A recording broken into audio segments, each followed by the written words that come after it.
Pwede pa bang mag-implant kahit manipis na ang buto mo? So, if you guys want to find out how we did it, stay tuned. So, itong patient natin for today, gusto niyang mag-fix bridge. Kaso, ang problema, hindi na pwede kung wala siyang implant. Ang problema uli, hindi natin malagay yung implant niya dahil super nipis yung kanyang buto. Ngayon, ang tanong ni ma'am, pwede pa ba siyang mag-implant? Pwede. Pero, kailangan na natin maglagay ng bone grafting muna. So, itong pasyente natin, nilagyan natin siya ng bone grafting, pinatagal natin siya ng 2 months. Yung bone grafting na ginamit natin, tunneling technique ang aming ginawa. So, mas mabilis yun. 15 minutes lang matatapos na natin yung ating bone grafting. So, ito ginawa natin, lahat nung quadrant natin, dito, nilagyan natin lahat ng bone grafting ang ating pasyente. Nag-antay tayo ng 2 months. After 2 months, nag-integrate na lahat yung bone grafting niya at nilagyan natin siya ng 1, 2, 3, 4, 5, 6, 7, 8, 9 na implants ang nilagay natin sa ating pasyente. Ngayon, after nun, syempre hindi natin kagad pwedeng ilagay ang kanyang mga crowns. Nagantay pa tayo ng another 2 months para malagay yung crowns. So, nagantay siyang 2 months. Pagbalik niya, nilagyan na natin ng crowns. So, ito yung patient natin nung natapos. At least, naging masaya na siya. At natapos natin yung kanyang case. Syempre, medyo mahirap din kasi dahil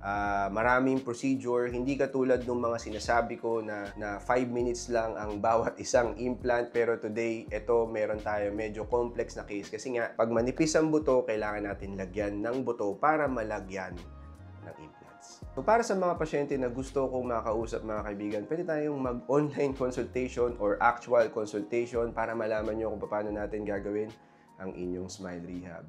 So thank you guys for watching my videos guys. Ako nga po pala si Doc Sly Bukad and goodbye.